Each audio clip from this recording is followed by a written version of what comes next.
Sí, no? Bé, vull donar la benvinguda a l'Oriol Falguera i a la Montserrat Vilabadia amb aquesta sessió d'avui, d'aquesta setmana de marató d'Òmnium Cultural, i sobretot donar les gràcies a tots vosaltres i a la vostra fidelitat, perquè hi ha gent que la veig dia rere dia. Fèieu ahir, fèieu avui, i demà tenim la presentació del Premi Sant Jordi. Vull dir que, no sé, amb algú li he dit a l'entrada i t'hauré de posar una medalla, perquè diu, sí, és que no me la mereixo. I és veritat, no? Perquè és que, escolta, Déu-n'hi-do. Avui, després del dia d'ahir tan emotiu i tan potent i tanta gent, a mi feia patir, però de seguida he vist que no, que la Fundació Reixida cridava també el personal. I a més, el seu president, l'Oriol Falguera, ara jo li deia a l'entrada que ets un home orquestra, perquè ha fet una feinada de difusió per xarxes aquestes setmanes, ara s'ha portat un de materials que us convido a repassar perquè són molt interessants. Hi ha un còmic divertidíssim que jo segur que me l'abordaré. I bé, jo repassant una mica el que és la pàgina web de la Fundació, perquè he d'admetre el meu desconeixement abans de començar a interactuar amb ells de tot aquest tema, una mica com la Montse també. Tot això són una sèrie de casualitats que es van donant, que ella descobreix una foto, jo em parlo amb ella, i que si el que hi ha al darrere és la lluita pel país i les ganes que la veritat es conegui en tots els seus àmbits, doncs va teixint aquesta xarxa que al final dona els resultats que esperem que doni. La Fundació Reixida diu al seu lloc web que divulguem l'àmbit de la memòria nacional catalana, entenent aquesta com el bagatge de totes aquelles personalitats i organismes polítics i socials que hem maldat per recuperar la llibertat del nostre país des del final de la guerra de successió fins avui. Déu-n'hi-do, quina tasca. Es dediquen a commemorar efemèrides, a fer recerca, a divulgar-la, a fer presentacions públiques, a marcar rutes, a fer absolutament tot allò que sigui necessari perquè, com diuen al final amb els seus valors, que m'ha agradat molt, diu, treballem pel que anomenem revolució cultural. Reforçar l'autoestima, la coneixença del país, ens fa falta l'autoestima, A veure si avui no fem les dosis. Sencer, ens fa falta perquè avui he sortit per donar-me a l'incís, però avui l'enquesta que ha sortit sobre l'independentisme és demolidora, no? La gent sembla que de repente s'han oblidat que això va passar i que volíem ser un país lliure. Doncs això, que treballen per la revolució cultural, reforçant l'autoestima, la coneixença del país sencer, el que va de Fraga a Maó i de Salses a Guardamar, la convicció de canviar paradigmes i reforçar el pensament de la no rendició. Important. I per això estem aquí.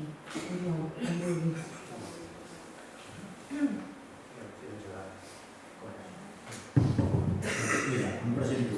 Jo soc Oriol Falguera, de la Fundació Reixida. Gràcies per acompanyar-nos i gràcies, Montse, per estar aquí dalt. El que explicava, jo soc el president d'una fundació que va néixer fa més de 20 anys.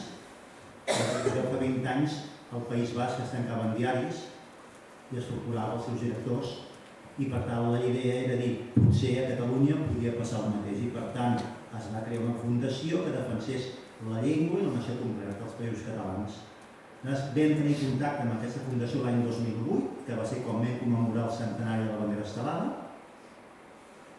Vam fer el 2008 que 140 ajuntaments pengessin la bandera estelada, ara sembla normal perquè tots a casa la tenim, o tenim una bandera negra o tenim una estelada, o el 2008 fa tant o tampoc, vam recordar i vam aconseguir que l'any 38, a l'època de la República, l'inventor de l'estelada, Vicenç Aguilera Ballester, el Parlament català va aprovar que li dedicarien una plaça, doncs vam estar 5 anys empenyant el Domi Clàtor de Barcelona i vam aconseguir la plaça. Vam fer que els cims més importants del món, de l'Everest i d'arreu, tinguessin l'estelada. Vam fer que els 100 cims més importants dels ciutadans tinguessin l'estelada. I d'aquí vam fer, a l'entrar en contacte, els patrons i d'aquesta fundació van començar a dir hòstia, estem una mica cansats, i el 2014 ens van passar aquesta fundació amb 0 euros de capital social. Per tant, l'hem aixecat i ara la fundació està molt amunt. Què vam fer? Doncs com que ens agraden les banderes, el 2014 es commemorava el tricentenari de la pèrdua de les nostres llibertats, que jo en recordeu és quan les tropes borbòniques van entrar a Barcelona.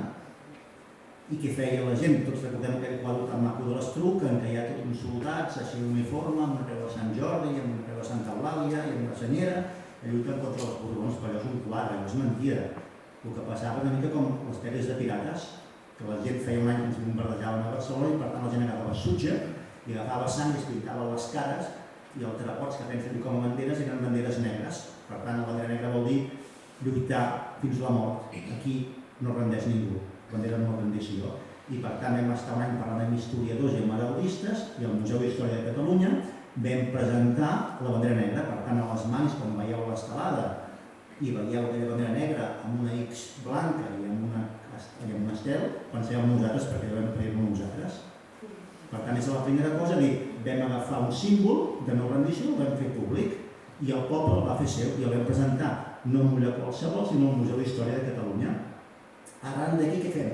Cada any hem anat reivindicant personatges, símbols, fets, com deia l'Ester, de no rendició, que en tenim molts, però no els han sabut explicar. És un error nostre. I de fet, des del 2017, que suposo que tots estem molt contents, no? El que ha passat, el hem cap aquí, ara anem a l'inrevés. Estem contents i estem orgullosos de la gent que ho ha fet tot i que s'ha cregut, que ha lluitat fins al final. I avui venim a explicar aquest projecte Rutes a la Llibertat. Per situar-lo, què us diria? A l'any 39, en Franco ha guanyat, la República ha perdut, però Franco ha sigut ajudat per dos feixistes més, per un senyor que es deia Adolf Hitler i per un senyor que es deia Benito Mussolini. I per tant, com sabem perfectament, mig milió de persones han agafat el camí de l'exili.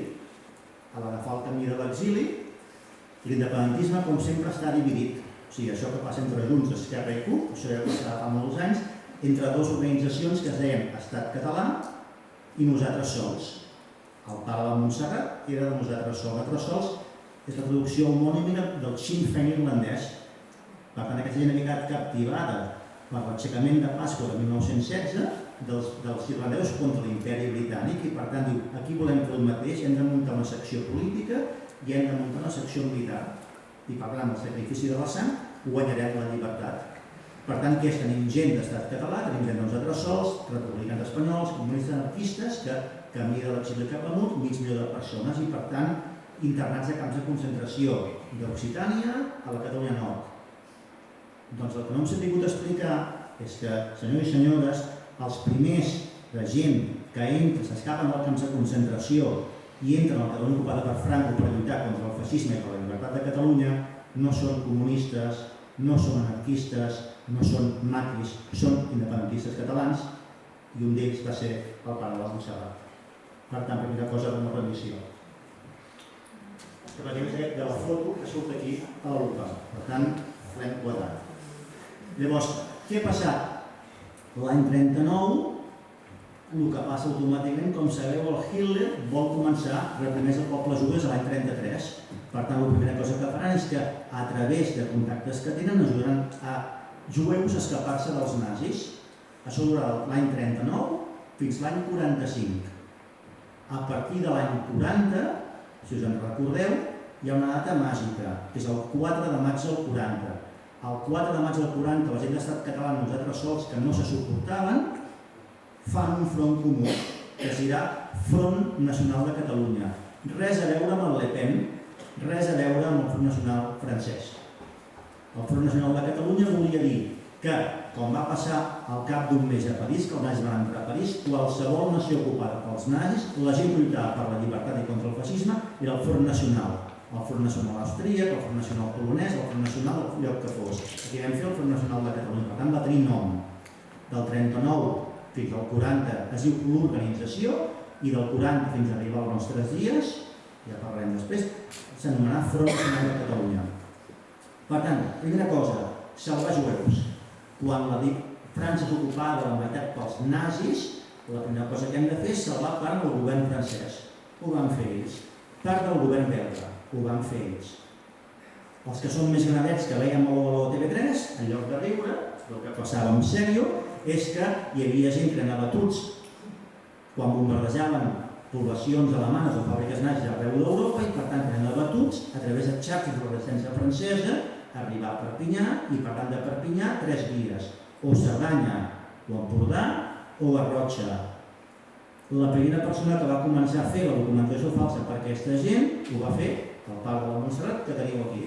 Si us fixeu, tindríem, si fóssim nord-americans, tindríem 3 capítols de Netflix, una pel·lícula, 2 documentals, però com que som catalans, no sé què pot sortir, no tenim res ara mateix.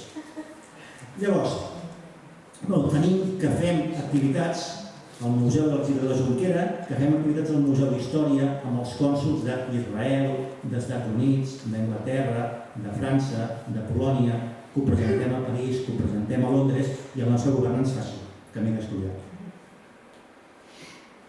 I ara vam estar amb la Montserrat precisament al gener a Vilamaniscle, una de les poblacions que vam Empordà per on passaven aquests herois, i es va aprovar, va venir el president Torra a llegir el manifest de Vilamaniscle, que totes les poblacions de l'Empordà per on passaven aquests herois aprovaven i volien de traçar aquestes rutes. Per tant, hem de confiar en els dos polítics, no? Estem així, allà si no ens fan un cop a l'esquena. Llavors, seguim, estem al 39, es passa gent i volia lligar una cosa. Tenim un conseller del govern que mana ara, que diu Espadaler, suposo que us sonarà, i aquest Espadaler ha aprovat una llei, uns protocols que fa 50 anys que el dictador Franco va morir. I dels actes que es fan, cap acte s'ha dedicat a la memòria d'aquests lluitadors. Per tant, no han existit. És que, si permets, vam llegir un comunicat que en aquests moments el que havia de ser aquell espai de memòria de la Lletana, doncs ara diu que no, que pot ser les dues coses, que podem aprofitar el terreny que és molt car.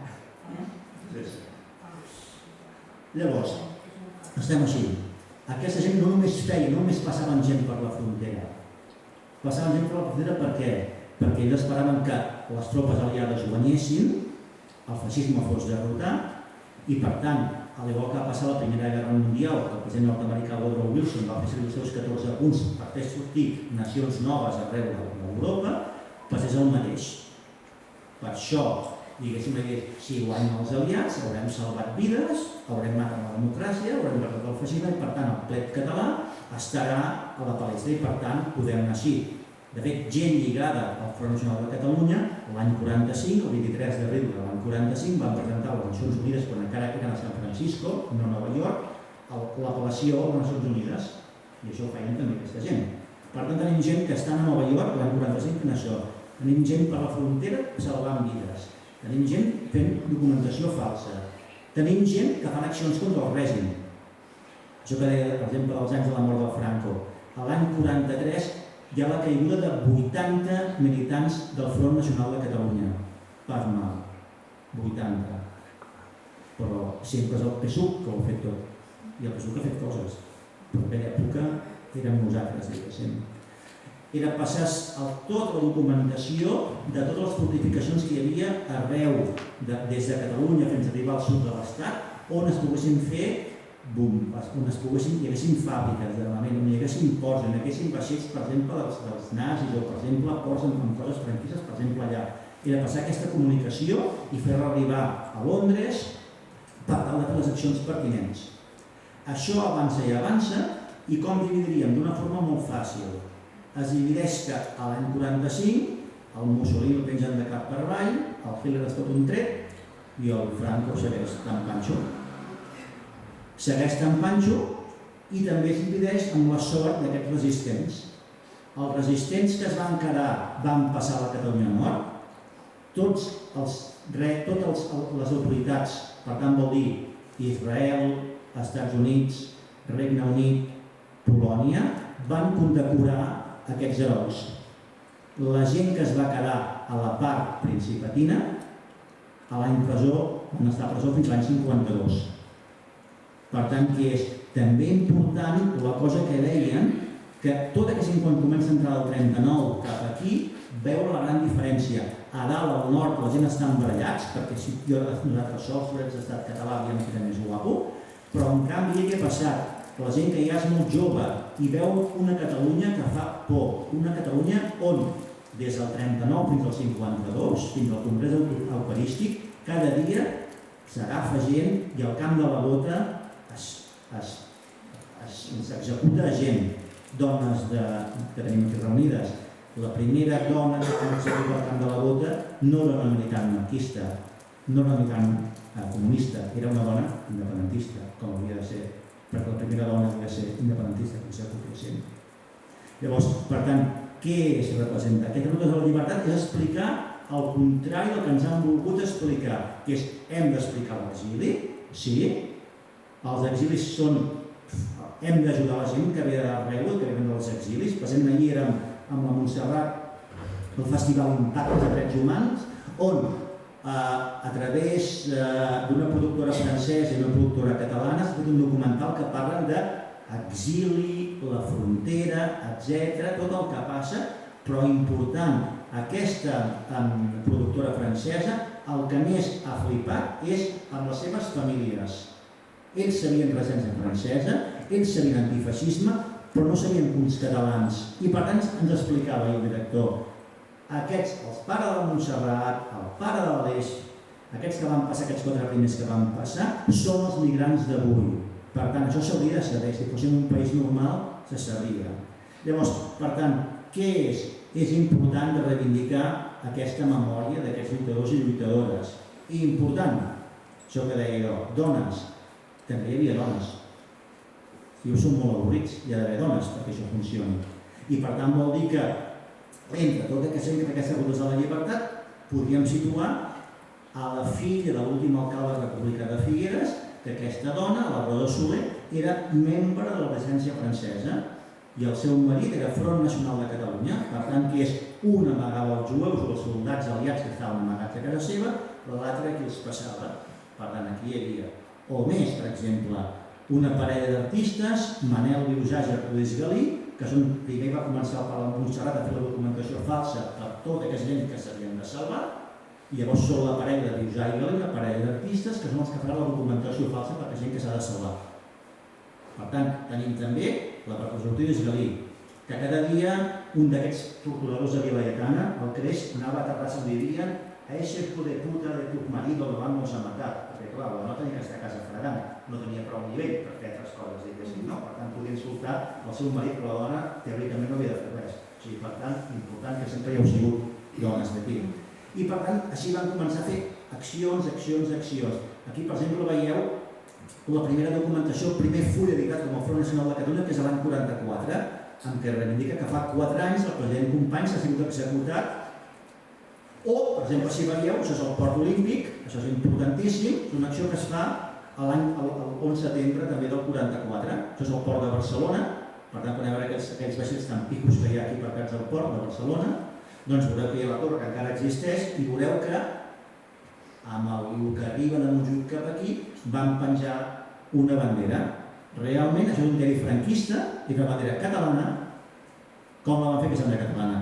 Van robar moltes banderes espanyoles i si les puges, surt una catalana. Van agafar 2 revòlvers, els van posar banda i banda d'aquesta bandera catalana amb un cable d'acer, no tenien prou bales, van agafar una bala d'acer, la van xerrar, la van posar dins de les pistoles i aquella bandera va estar un dia i mig penjada. I per tant la gent quan baixava per Via Laietana veien aquella bandera i la gent plorava. O, per exemple, aquí veiem de l'any 45, veiem uns documents del Front Nacional de Catalunya que surt una persona amb una granada, per tant això anava en sèrio, perquè què ha passat? Importantíssim. L'any 45, com deien, moren, dels 3 dictadors que dèiem, 2 moren, però l'any 45 la Segona Guerra Mundial ha acabat. I per tant la gent del Front Nacional de Catalunya vol seguir fent més accions. I per tant què ha passat? Al centre de Perpinyà hi ha les fàbriques Nebot i davant de les fàbriques Nebot és on s'edita aquesta documentació del Front Nacional de Catalunya. I per tant a algú els hi passa una clau que poden obrir el local on hi ha les armes de la resistència francesa i per tant l'armament que hi ha és passat per Núria, a Mesquís.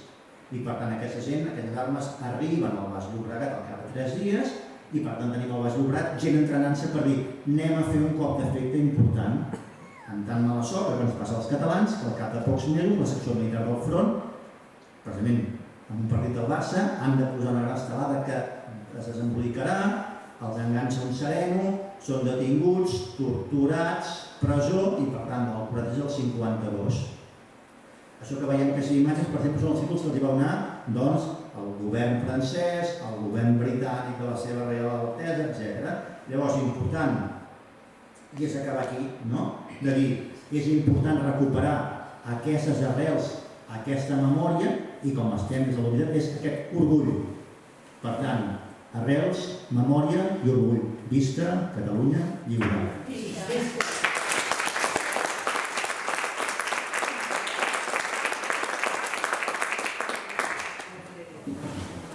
Bé, la Montse és una amiga de l'ànima. Llavors em fa molta il·lusió avui que pugui explicar tot això del seu pare i sobretot que ens expliqui com va arribar a saber-ho. Disfrutareu amb la seva paraula perquè ha estat professora molts anys i formadora de formadors. Vam compartir la forma educativa, la primera amb el Mundial d'aquí baix també, i lluita pedagògica, que també és una altra aquesta, i avui doncs espero que us expliqui aquesta història que segurament us agradarà molt i si després doncs ja ha agradat millor, no?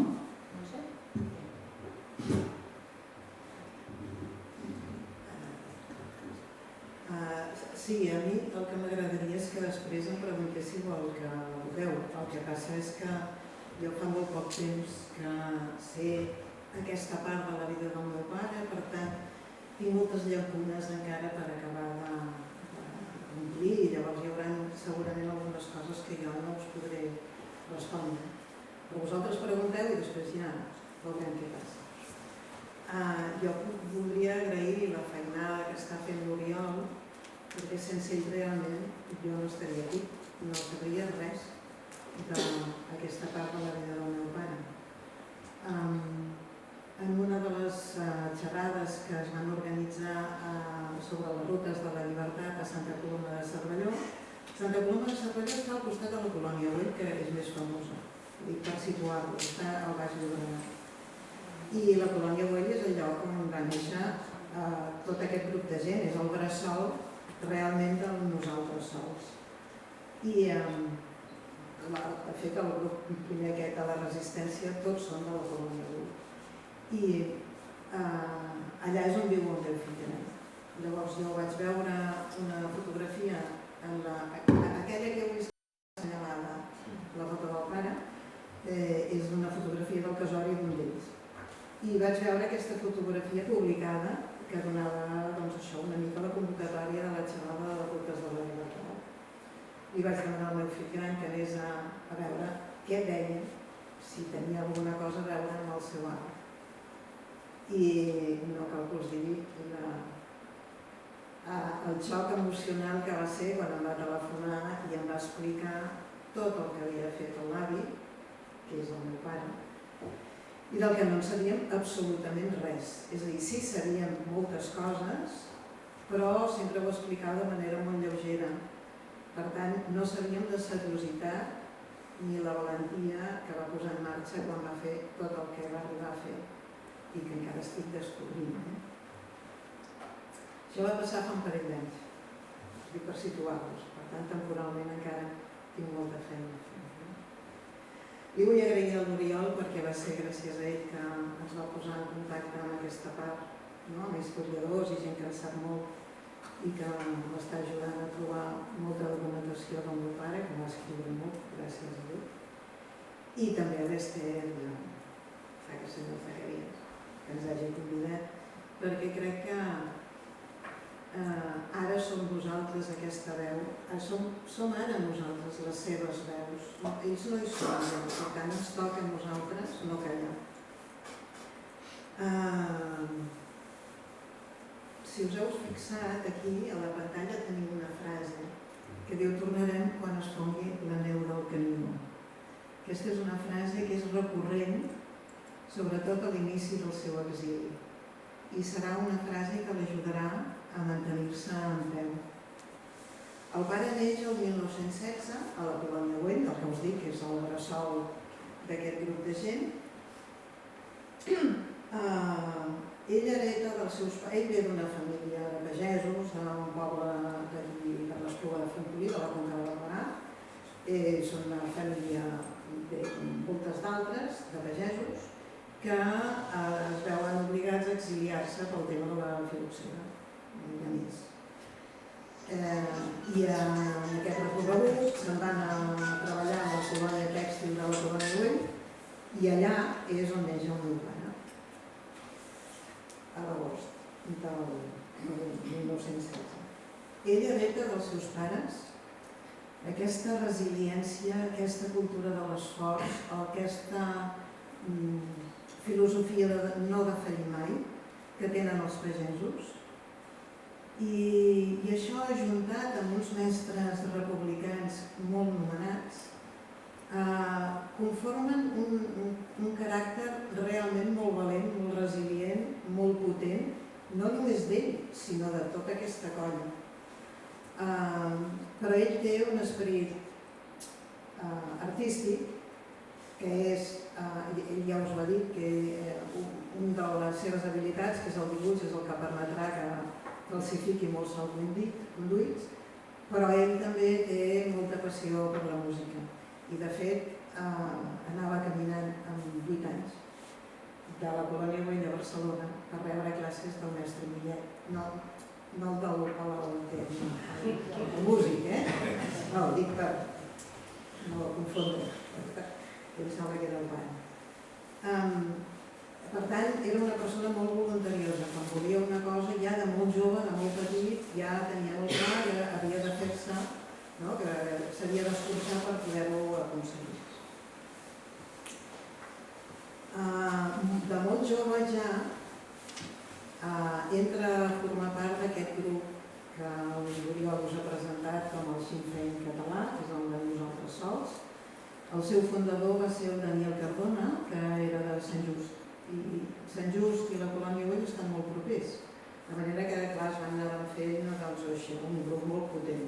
Malgrat que en els escrits del pare ell diu que es barallaven entre Sant Boi de Llobregat i la Colònia Güell perquè eren jovent contrari, allò que passa entre pobles propers que es piquen una mica. En aquestes fotografies que teniu aquí, estan ordenades. Sí, no sé, he canviat una mica però no passa res. Aquí a l'esquerra, és que no surt tot. Aquesta és la propera. Aquí a l'esquerra el teniu assenyalat. Aquí era molt jove i havia tret l'excel·lent de música per l'Escola de Música de Barcelona. En un caràcter com el seu, que malgrat que era fort, valent, resilient, etc., era un personatge molt sensible, de manera que les coses li entraven molt endins. I el fet de treure aquestes notes el va estimular per després ja veureu quins estudis va assumir. A la fotografia del costat veieu un grup d'esportistes. Aquest grup d'esportistes formava part de la seva formació com a poble. És a dir, l'ensenyament d'aquella època de la República es basava en allò de mens sana in corpore sano. Per tant, si tu treballaves la ment llegint, interpretant, analitzant, deduint, etc., havies també de fortificar el teu cos, perquè estaven lligats una cosa amb l'altra. I en aquesta fotografia, mireu-ho jo, el pare està assenyalat amb el cercle vermell, dos més enllà, així mig amagat, veieu el Gregori Font. I el de la punta és el Jaume Martínez. Aquí tenim 3 personatges que formen part del primer grup que torna a entrar a la Catalunya ocupada clandestinament el juliol del 39.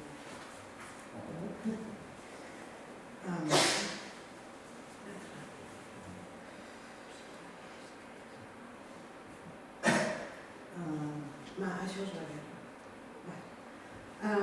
Aquest grup de joves decideixen, quan esclata la revolta militar, decideixen que han de participar en la lluita antifeixista, de manera que es presenten voluntaris a l'Estat català, allà al Rin d'Or, o l'Hort del Rin, es presenten voluntaris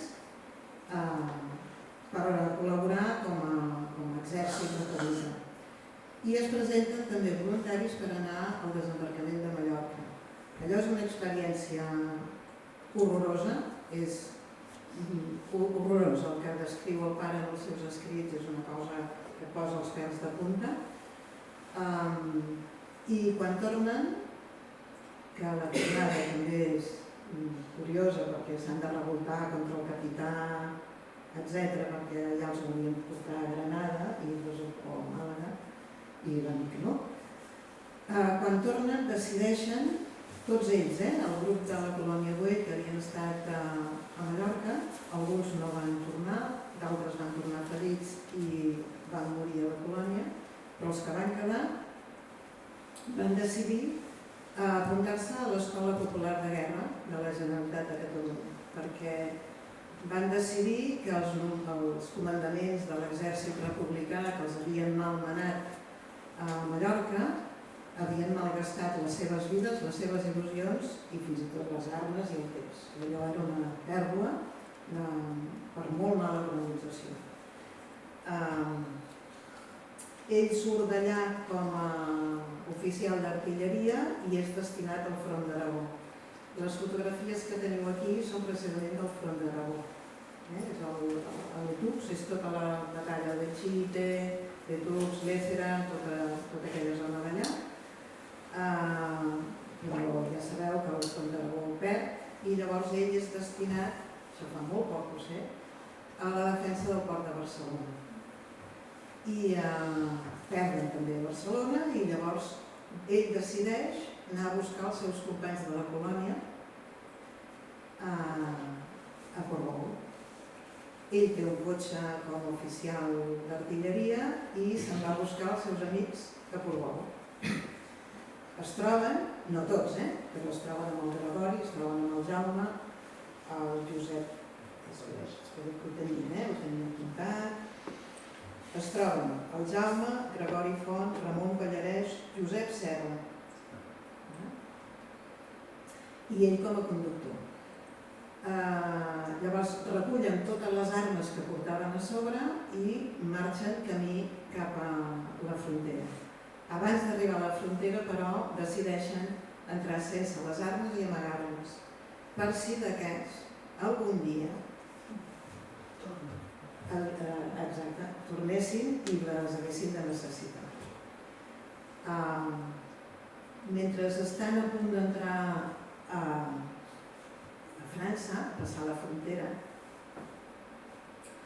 veuen la carena del Canigó i un d'ells no sabem qui.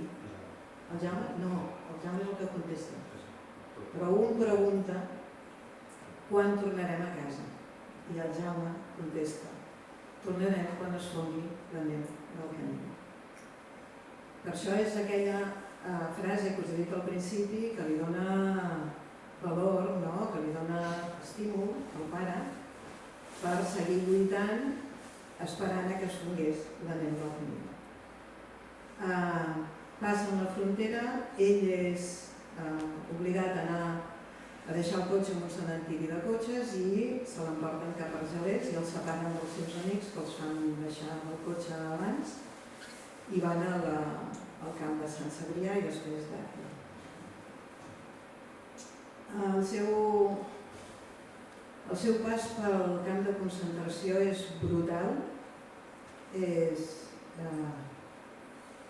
Imagineu-vos un xicot de 22 anys amb totes les il·lusions de futur, tancat entre filferros,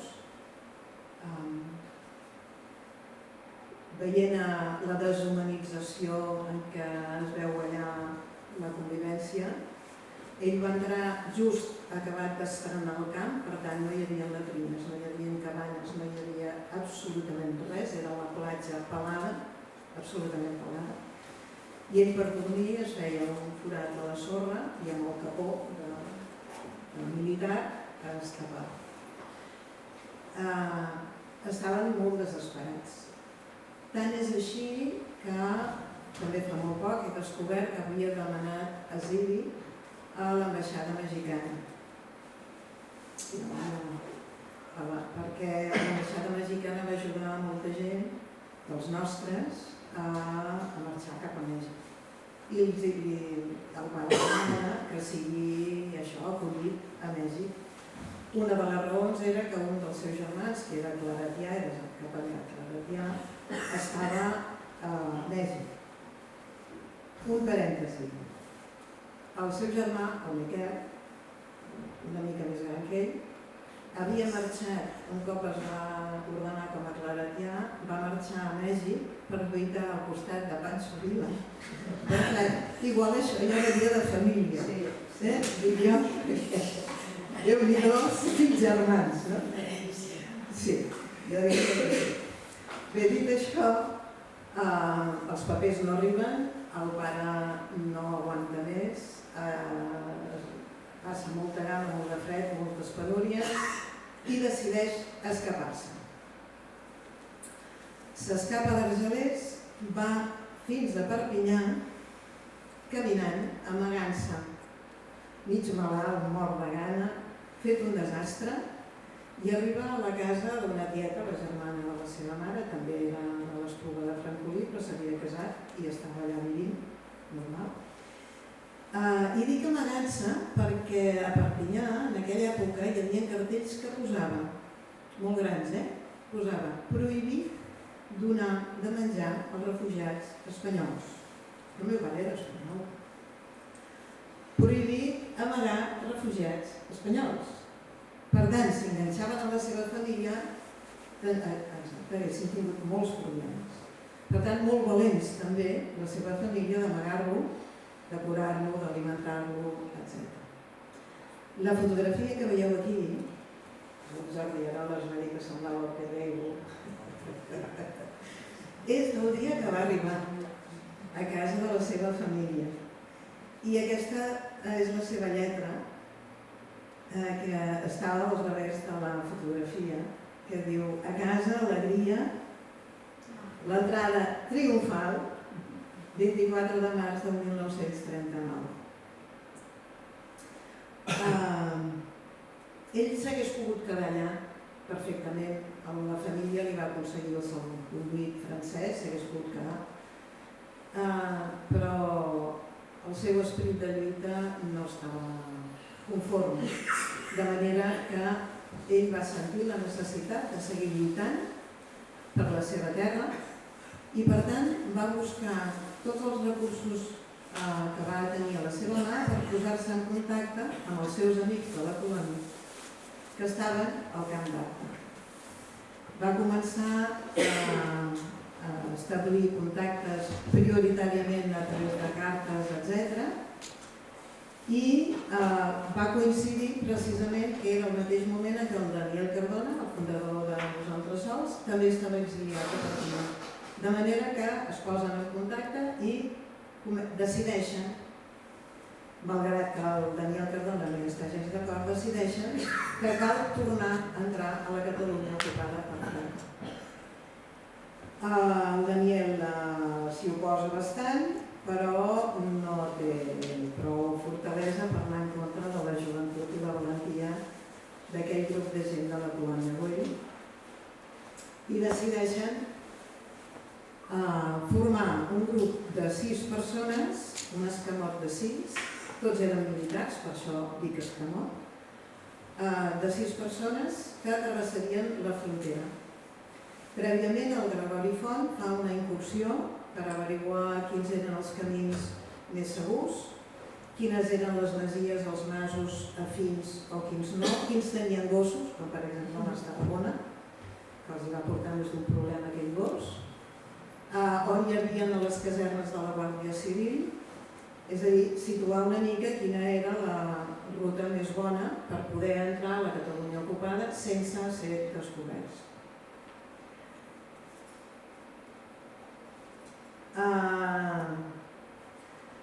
Decideixen la ruta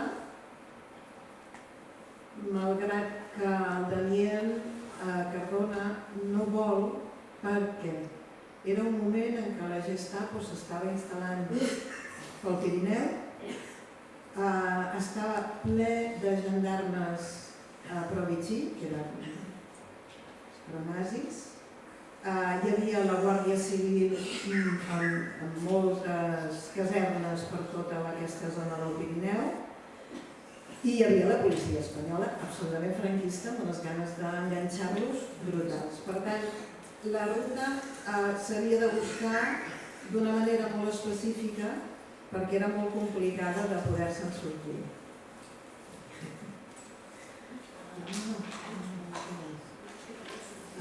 Aquí us he posat un mapa perquè a nosaltres des d'aquí ens cau molt lluny.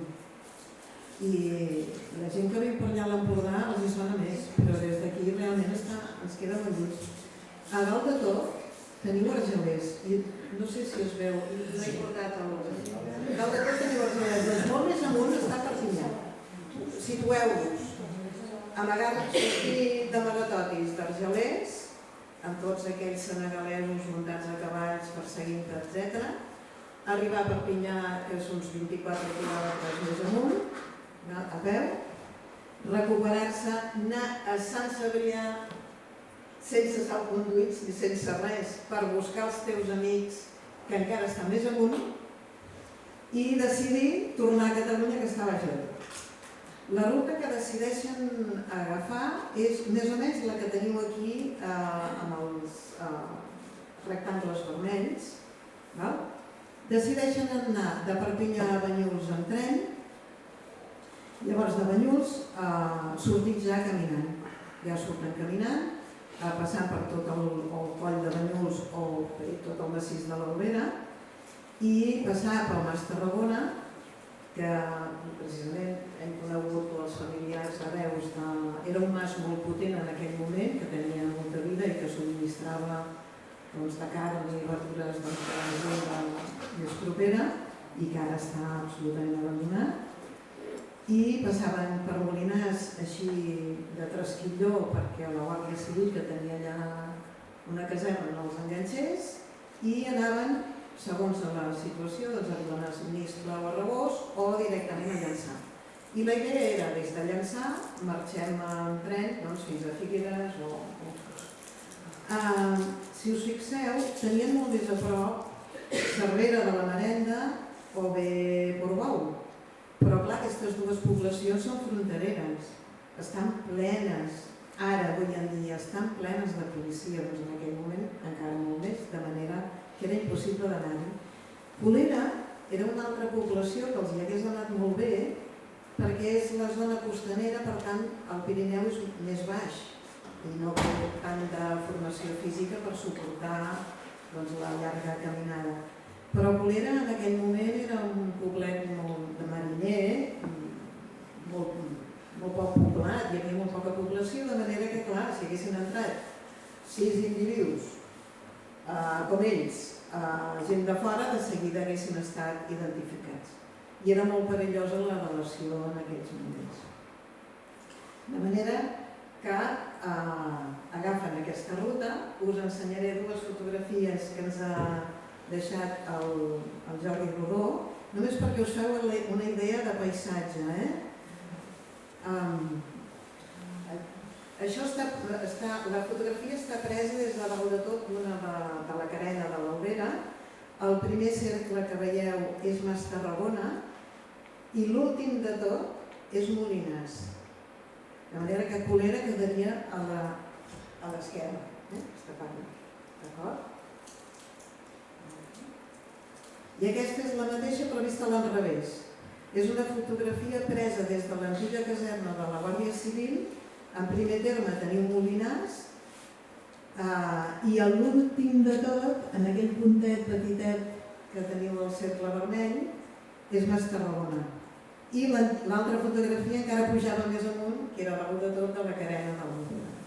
era només perquè veiem una mica la dificultat de la ruta.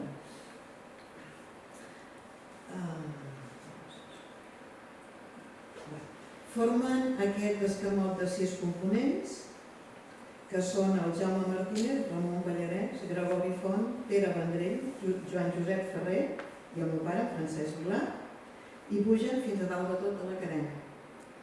Però la situació és tan complicada que hi ha 2 del grup que no es veuen en cor de continuar i no passen la frontera amb Espanya, fan mitja volta i tiren enrere. Per tant, queden el Jaume Vendrell i el Francesc Vilà, el pare, el Gregori Font i el Ramon Ballarès.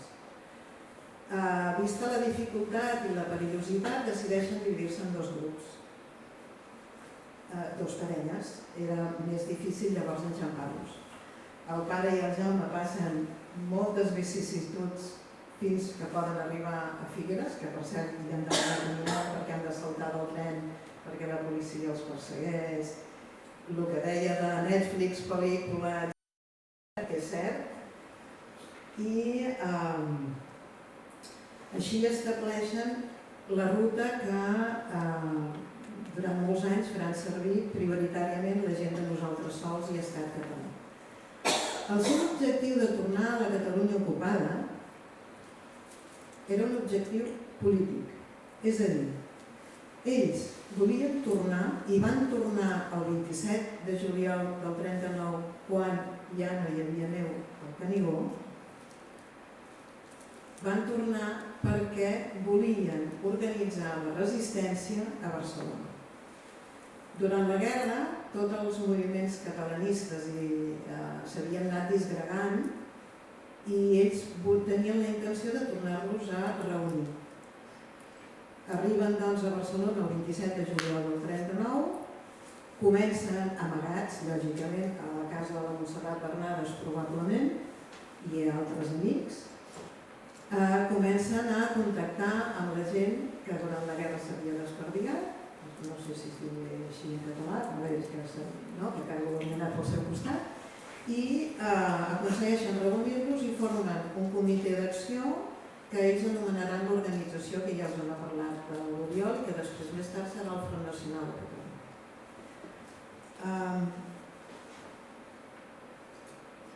Han de tornar. El pare ha de tornar a Perpinyà i els altres tornen al camp de concentració d'on havien sortit. Déu-n'hi-do, la valentia. I el pare torna per seguir organitzant coses amb el Daniel Cardona. Coses, entre elles, una de les reunions que els convoca el Daniel Cardona és perquè s'ha posat en contacte amb ell els sistemes, els serveis secrets francesos, perquè els demana ajuda pel possible desembarcament a les costes catalanes de l'exèrcit alià, que s'anomena Operació Torxa. Això ho heu estudiat algú de vosaltres? Algú sap perquè s'ha interessat. Però això els llibres de text no saben res. Per exemple. Qui va fer? Sí, ho va explicar. Sí. Doncs qui va fer els mapes del port de Barcelona, el pare, el Gregori Font, tota aquesta gent que anava entrant i sortint, establint aquesta ruta constant d'anada i vinguda per passar informació als serveis secrets, primer francesos, després als anglesos, etc., tota aquesta gent. De manera, lògicament, cada vegada que passaven venien més segurs, perquè ja portaven salconduits, tenien salconduits francesos, els espanyols que feia el meu pare d'una manera molt divertida, molt originals tots plegats.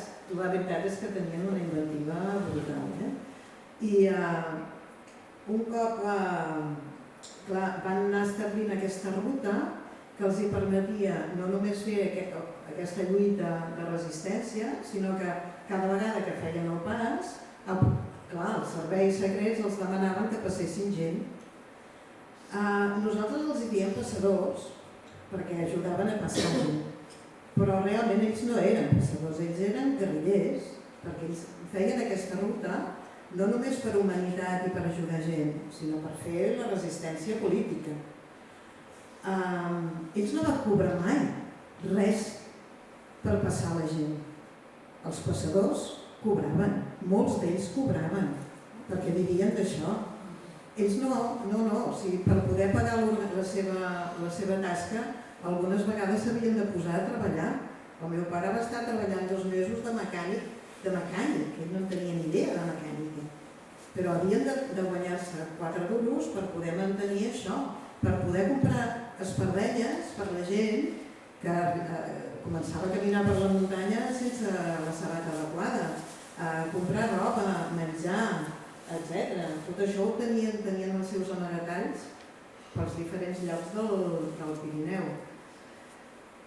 Bé, què va acabar passant? Doncs el que va passar a molta gent, en una d'aquestes que estaven a la colònia Güell intentant treure de la presó el Gregori Font, un dels companys de lluita, l'enxampen amb ell i organitzen una emboscada a l'escola, a la colònia Güell, i l'enxampen amb ell i el posen a la presó de Montjuïc, al Palau de les Missions de Montjuïc.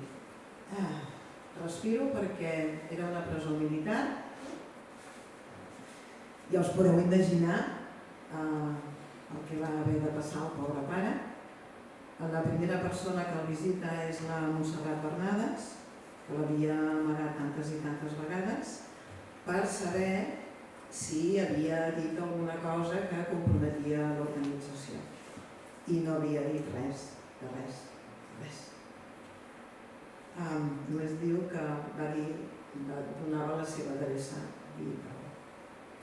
Durant la seva estada a la presó, que gràcies a Déu no va ser massa llarga, va compondre l'himne del Front Català, del Front Nacional de Catalunya.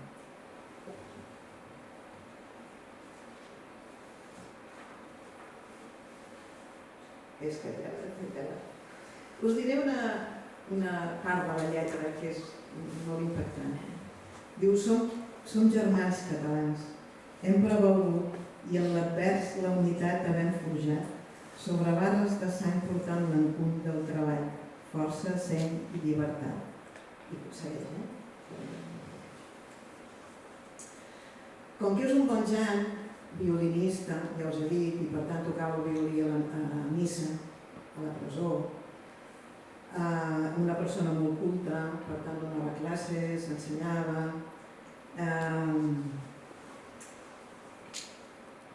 era religiós, per tant anava a missa, o sigui, feia coses que als militars de l'època els devien agradar molt i tenien les presons tan plenes, van decidir, malgrat que li van fer un judici sumaríssim el van condemnar a 12 anys i un dia de presó major, li van commutar la pena per presó domiciliària.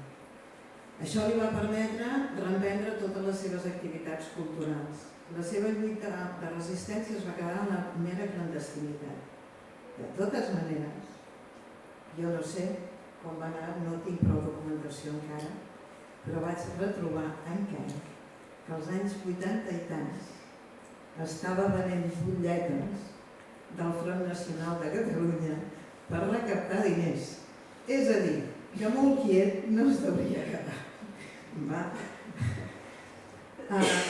Surt de la presó per qüestions familiars també, per la meva àvia, i torna a les seves activitats culturals. Torna a dirigir el cor de la maquinista, torna a dirigir les caramelles, torna a escriure el diari de la colònia l'Estel, que després es va dir l'Àvor, torna a fer activitats culturals a l'Ateneu de la Colònia. De fet, fins l'any 82, ell segueix pràcticament cada any o molt sovint fa el pregó de la festa major de la Colònia. Es casa amb la meva mare, aquí tenim la fotografia del casori, a l'any 54, que era mestra i després va ser també filòloga catalana, per tant també gran defensora de la cultura i la llengua catalanes. I l'any 46 entra a treballar a l'empresa del taller d'arquitectura de l'Emili Bofill. Aquí el teniu fumant pipa, no fumava, però quedava més guapo. Sí, era molt presumit. I us diré només que a mi m'era molt curiós veure la complicitat que hi havia, perquè el taller de l'Emili del Ricard Bofill el va fundar el seu pare, l'Emili Bofill, i el meu pare era soci de l'Emili Bofill, però ells eren d'una família molt benestant, molt rica. I jo no acabava d'entendre, en la meva infantesa, joventut i adolescència, no acabava d'entendre la complicitat que hi havia entre dues persones que de classes socials diferents, i ara sí que ho entenc molt bé. S'entén molt bé quan escarbes una mica en la història. El senyor Emili Bofill era molt conservador, però era republicà, no era franquista. De fet, el seu fill el van expulsar de les universitats perquè també era el Ricard Bofill va fer el que de revolucionari, Déu-n'hi-do. I el senyor Emili Bofill estava casat amb la Maria Levi. La Maria Levi era jueva. I aquí comences a lligar l'amistat o la complicitat que hi havia entre els meus pares i l'Emili Bofill i la seva dona. A més, era una gran defensora i mecenes de la cultura catalana, va treballar molt.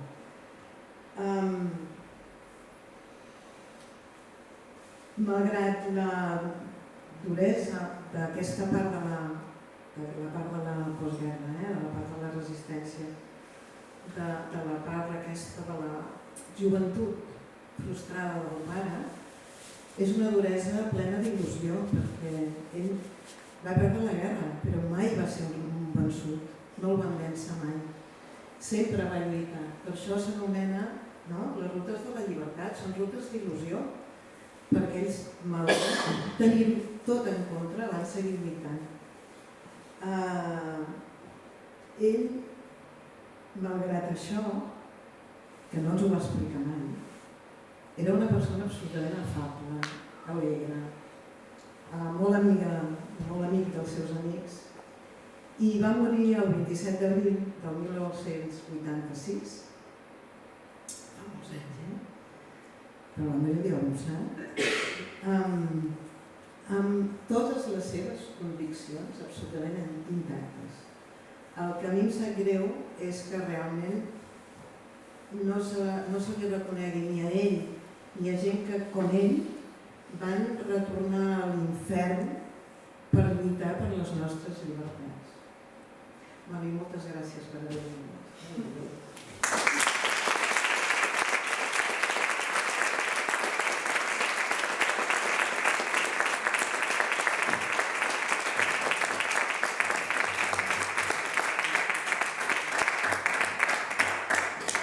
Són aquelles petites històries, que són particulars, però que conformen una gran història, no? I quan es posen en context més. No sé, suposo que ara és el moment que si voleu dir alguna cosa, que algun dels dos, és un moment que podem acabar de reunir totes les cosetes que... A mi que em sorprèn, mentre algú s'ho pensa, és, no sé, com s'ho fa aquest home per dissimular tot això tants anys, no? Perquè tu sí que m'has dit que sabíeu que la secreta a vegades a les germanes Vilà adolescents quan anaven de farra, la secreta les seguia. Però clar, no pensàveu en el més enllà, no? De per què ens segueix o... no? Sí, no, clar. Aviam, a la meva família, nosaltres vivíem a Barcelona, i nosaltres teníem el telèfon intervingut, i això del Pegasus, a mi no m'és nou, perquè jo despenjava el telèfon, sabeu aquell telèfon negre? Sí, de tota la vida. Doncs jo el despenjava i el sentia parlar. Els militars jo el sentia parlar. I jo els deia que volia telefonar i que llavors em donaven línia. És a dir, Sí, això us ho dic jo perquè ho he viscut jo, fins als 18 anys. Molt autèntic. I quan sortíem de festa, doncs sí, ens seguien, i no només de festa. I una vegada ens van venir a buscar de matinada com canta la Maria del Mar. Sí, el que passa que no hi érem, que havíem sortit. Que arribaven molt tard i eren molt faranduleres. Eren com els pares. I ens vam trobar tot el replà de l'escala ple de borilles. Van despertar la portera, els hi van preguntar per nosaltres, etc. Vull dir que nosaltres aquesta sospita la teníem perquè érem molt activistes nosaltres. O sigui, més aviat pensàvem que ens tenien condemnat per nosaltres, perquè nosaltres ens movíem en molts àmbits. I sí que sospitàvem que el pare el tenien allà fitxadet, però no sabíem realment la magnitud de la tragèdia, no la coneixíem. Hi ha alguna cosa més que voleu preguntar? Com se van conèixer els vostres pares? Que feien de temps, eren joves, grans? Us he explicat abans que el pare anava caminant amb 8 o 9 anys des de la Colònia Güell fins a Barcelona per aprendre la Bíblia. Bé, després de la guerra i el pare retorna a les seves activitats culturals, forma part de l'Orquestra Amics dels Clàssics de Barcelona. De manera que cada 2 per 3 anava a Barcelona a tocar a l'orquestra o a assajar. A mig camí ell passava per Cornellà i la meva mare havia nascut a Cornellà i tenien una fonda molt gran i molt bonica i llavors qui li servia els cafès era la meva mare. És que amb aquesta feinada sembla impossible que pogués trobar nòvia. Però és que la meva mare era boníssima, era impossible no enamorar-se d'ella. Hi havia temps per tot, realment. És bonic que en aquesta situació segueixi l'amor, segueixi la família, voler tenir una família i unes filles, malgrat tot, no hem llançar la tovallola. Jo penso que aquest és un dels exemples més potents, que a vegades dius, total, per què? Aquest món és un... Ostres, aquest món sempre ha sigut un. I malgrat tot hi ha gent que continua. És això que ho penso. Us vull ensenyar això. Va ser el novembre del 22, per tant fa 2 anys i molt poc que ho vam descobrir, i el meu fill petit havia de fer el treball de recerca i va decidir fer el treball de recerca del seu avi, i aquesta és la primera impressió del treball de recerca, després la definitiva.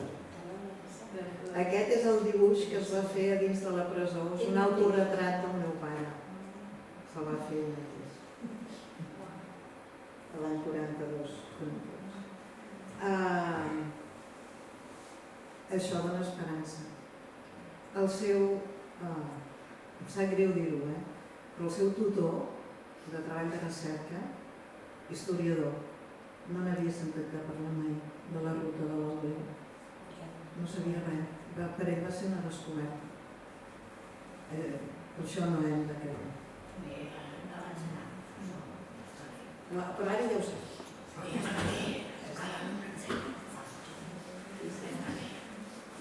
Bé, doncs, si no hi ha res més, moltes gràcies per ser aquí un altre cop.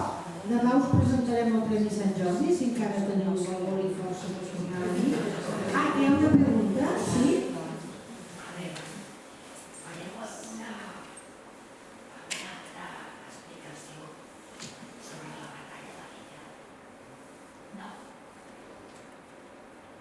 Escolta, mira... Jo no la puc fer, però és que no tinc documentació que el pare hagi passat per l'era. No en tinc de documentació. Jo diria que no hi va passar. Però no ho sé. Si t'interessa molt la batalla de l'Ebre, has d'anar a Corbera, sens dubte, i allà hi ha els 115 dies de l'Ebre, i per mi allò, més enllà del que va ser aquella batalla, més enllà del que allí s'explica, és difícil, I després, clar, si vas visitant el poble, encara et quedes més, i a més hi havia com una mena de proposta d'artistes que és un abecedari per la pau de la gaseta per tot Corbera, amb poemes, amb totes les lletres de l'abecedari, que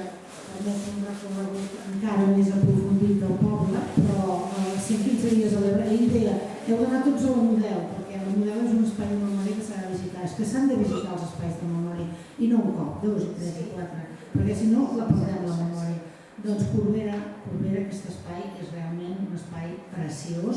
Allí s'hi fa molta cosa, seguiu la pàgina web del museu perquè s'hi fa aquest memorial moltíssima cosa. Després es poden fer rutes per tot el que va ser la batalla per diferents espais. Vull dir que si us interessa aquest tema, això està molt ben treballat i no cal que ho facin ells, ells han de fer coses que encara no se saben.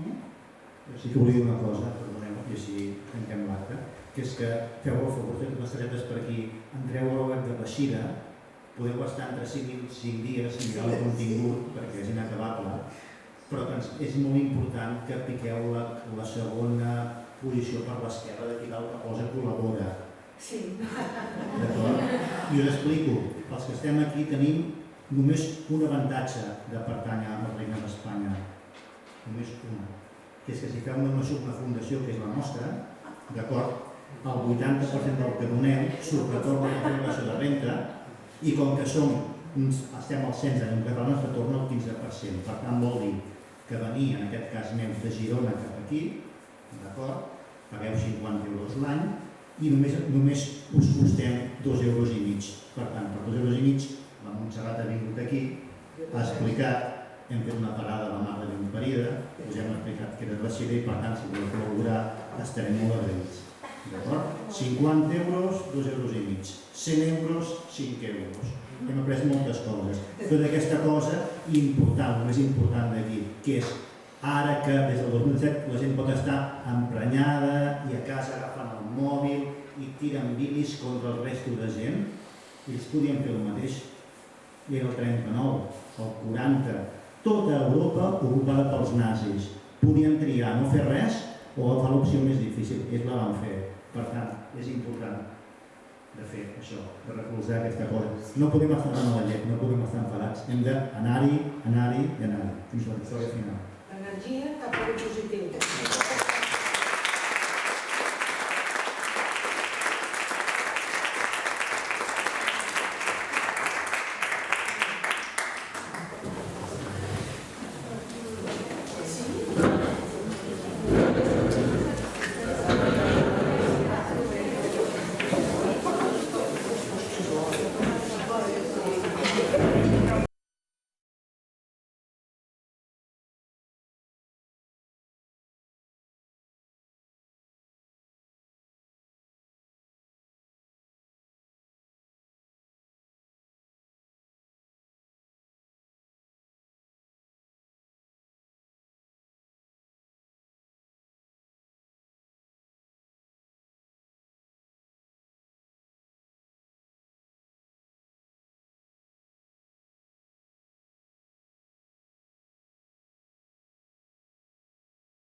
Déu va passar-hi en primavera i tot cantava el seu pas.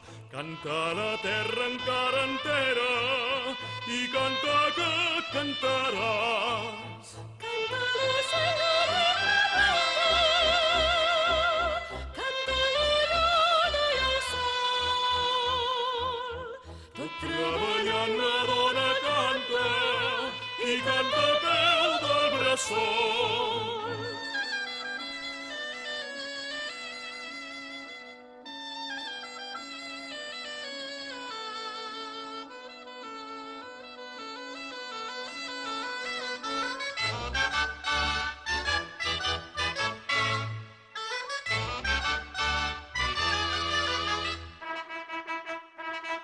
Som-hi, serem gent catalana, els ciels del camp si no es pot, que no hi ha terra més ufana, sota la capa del sol.